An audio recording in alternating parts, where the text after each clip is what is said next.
The church bells of Clermont tolled across the crisp November air. Nobles and peasants alike leaned forward as Pope Urban raised his hand for silence. His words promised absolution. His call demanded blood. When the crowds erupted with chants of Deus Vult, the world had shifted. Hello, and welcome to Impactful Moments, where we explore some of the most, you guessed it, impactful moments in human history. In this video, we'll discuss the First Crusade, a conflict that birthed the concept of a holy war. The Council of Clermont in November 1095 was convened to address church reforms, but it would ultimately reshape world history.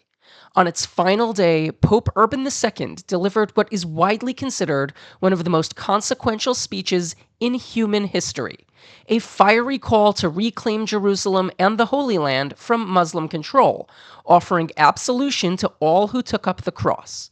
His words electrified the assembled nobility, both secular and ecclesiastical, who erupted into chants of Deus Vult, it is the will of God. But the Holy Land had been under Muslim control for over 4 centuries. Why now? Urban's motives may have been a bid to mend the rift between the Eastern and Western churches following their 1054 schism, or a strategic move to strengthen his authority against the anti-pope Clement III, installed by the Holy Roman Emperor during a long-standing power struggle. Yet the most immediate cause was the rising power in Anatolia. The Muslim Seljuk Turks, once nomadic, had seized control of Asia Minor, following their decisive victory over the Byzantines at the Battle of Manzikert in 1071. The resulting civil war and Turkish advances left Constantinople, the heart of the empire, vulnerable. Desperate, Emperor Alexios I Komnenos appealed to the West for aid at the Council of Piacenza in March 1095, and Pope Urban answered the call. Urban's call was direct and uncompromising. He summoned all Christians, foot soldier and knight, poor and rich, to take up arms. The plan was simple. Armies would assemble across Europe and leave for Constantinople by August of 1096, before marching on Jerusalem.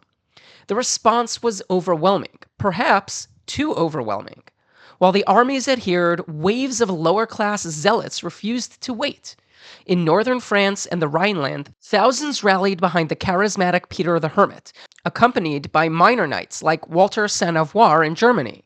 Count Emico of Leiningen led his own force, unleashing a wave of anti-Semitic violence, massacring entire Jewish communities in cities like Worms, Speyer, and Mainz. Lacking supplies, training, and leadership, these groups quickly descended into chaos. Many raided villages in Hungary out of desperation. As they passed through the Balkans, tensions with locals flared, and relations with the Byzantines frayed. Eager to rid themselves of the problem, the Byzantines ferried the Crusaders across the Bosphorus to Anatolia. There, the disorder worsened. Peter the Hermit briefly returned to Constantinople to seek help, leaving leadership to Geoffrey Borel. But under his command, the Crusaders raided Christian towns until, in October 1096, they were ambushed and annihilated by the Seljuk forces at the Battle of Sivato. The People's Crusade ended in disaster. Thousands of civilians were killed along the way, entire Jewish communities were wiped out, and nearly all of the Crusaders were either killed or enslaved. This was not what Pope Urban had envisioned. With the disaster of the People's Crusade finally over, the Prince's Crusade, the true military campaign, finally took shape. But far from a united army, the crusade arrived in 5 contingents. Hugh of Vermandois, the brother of the French king, led one group. Godfrey of Bouillon, Duke of Lower Lorraine, came with his brother Baldwin. From southern Italy, Bohemond of Taranto, a Norman, brought his elite force. Raymond IV of Toulouse, an older and deeply pious nobleman, led the largest army, accompanied by Adhemar of Lippuy, the papal legate. And a 5th group was a collection of prominent nobles, including Robert of Flanders, as well as Robert Coutos and Stephen of Blois, William the Conqueror's son and son-in-law respectively. This coalition better reflected the vision of the Christian unity sought by Pope Urban. Some leaders had once clashed with the papacy, some with the Byzantine Empire, while others had relatives in excommunication, but today they marched as one. While there were moments of tension, the journeys of the armies to Constantinople were far more orderly than the chaos of the People's Crusade. However, keenly aware that these powerful nobles might harbor their own ambitions, Emperor Komnenos was still cautious, and, through a combination of gifts and political pressure, strategically demanded that each leader swear an oath of fealty, pledging to return any former Byzantine territory they might reclaim. With that, the armies crossed the Bosphorus into Turkish land. The First Crusade was underway. At first, the campaign progressed rather quietly.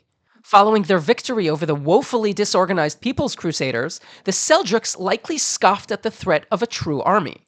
But that changed with the Crusaders' siege of Nicaea in the spring of 1097.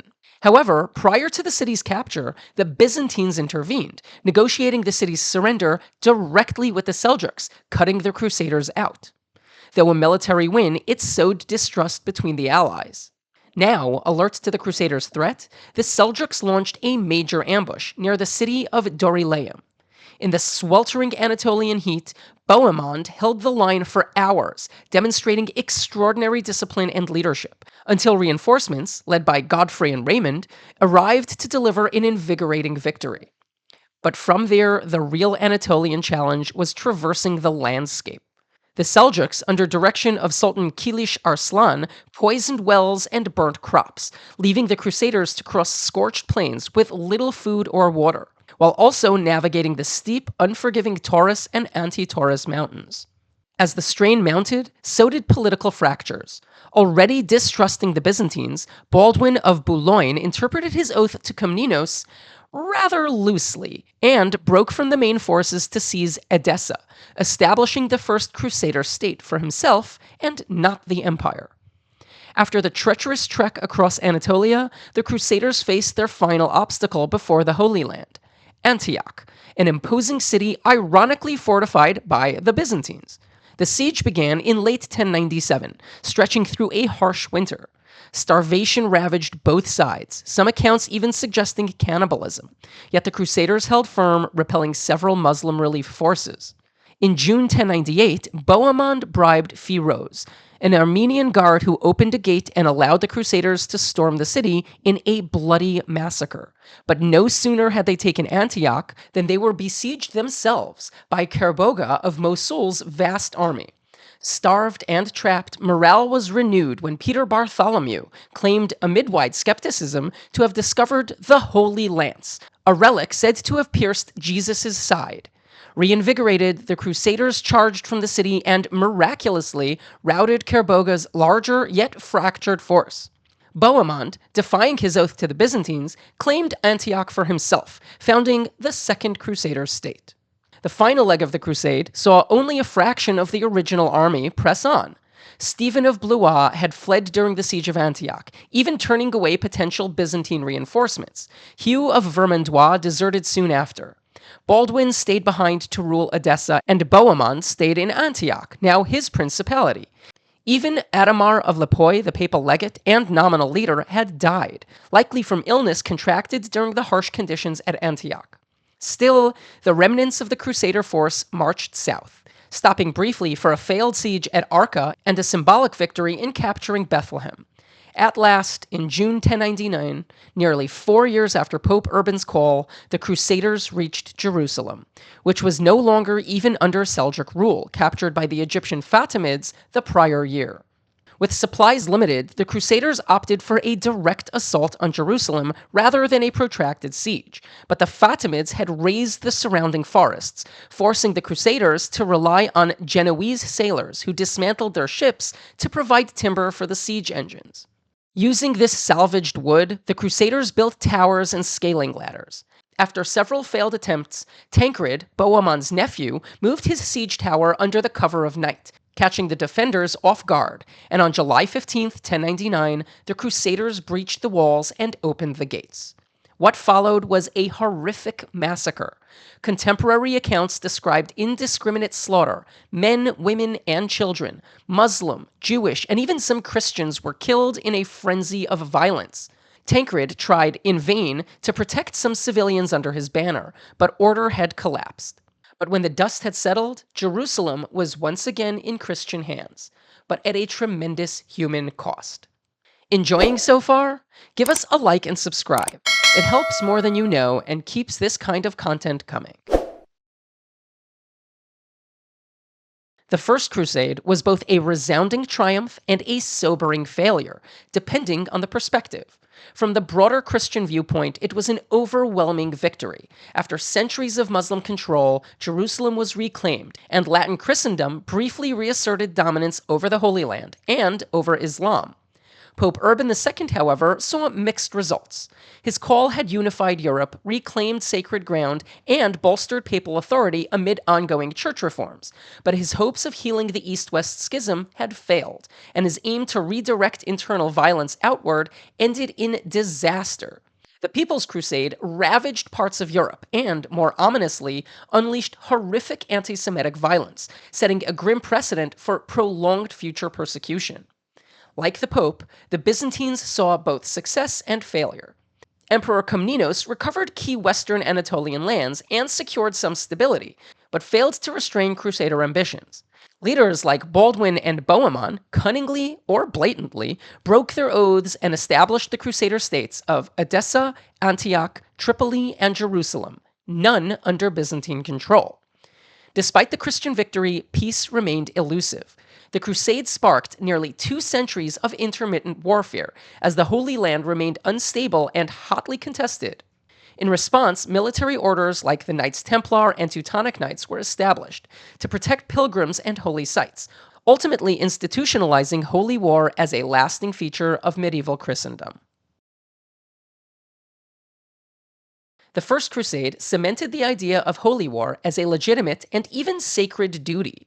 What began as a call to liberate Jerusalem evolved into a model for future conflicts, where violence would be sanctified if waged under papal authority. In doing so, the papacy demonstrated unprecedented power. It could mobilize armies across Europe, not for dynastic or territorial claims, but for a cause framed as universal and divine. Yet the Crusade also unleashed much darker forces. Though the Church had not sanctioned it, the People's Crusade set a devastating precedent. Jewish communities across the Rhineland were massacred in the name of religious zeal, with violence often tolerated, sometimes even tacitly encouraged by local authorities.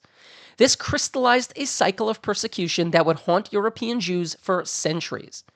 The mindset that Jews, Muslims, and even Christians deemed heretical were threats to Christendom bled into later history, feeding directly into periods such as the Reconquista and the Spanish Inquisition, where religious uniformity was pursued with ruthless intensity. The success of the First Crusade also guaranteed that it would not be the last. Over the following centuries, crusading became an institution, shaping the politics and warfare of medieval Europe. From the Second Crusade's failed attempt to retake Edessa, to the capture of Jerusalem by Saladin, and the dramatic clash of the Third Crusade, to the Fourth Crusade's shocking sack of Constantinople, the crusading movement grew beyond the Holy Land, spreading into Spain, the Baltics, and even against fellow Christians deemed heretical. Most enduring of all, however, was the sharpening divide between Christianity and Islam, East and West. Earlier battles like Tours or Manzikert had been moments of confrontation, but the Crusades institutionalized the conflict, casting it as a cosmic struggle of faiths. This mindset outlasted the medieval period, feeding centuries of hostility and suspicion. The First Crusade, far from being just a medieval episode, helped plant the seeds of a religious and cultural divide whose echoes can still be felt in the modern world. I hope you enjoyed this video and found this period in history both informative and enlightening. Please feel free to share your thoughts in the comments below, and I hope you can join us for another video. Thanks for watching.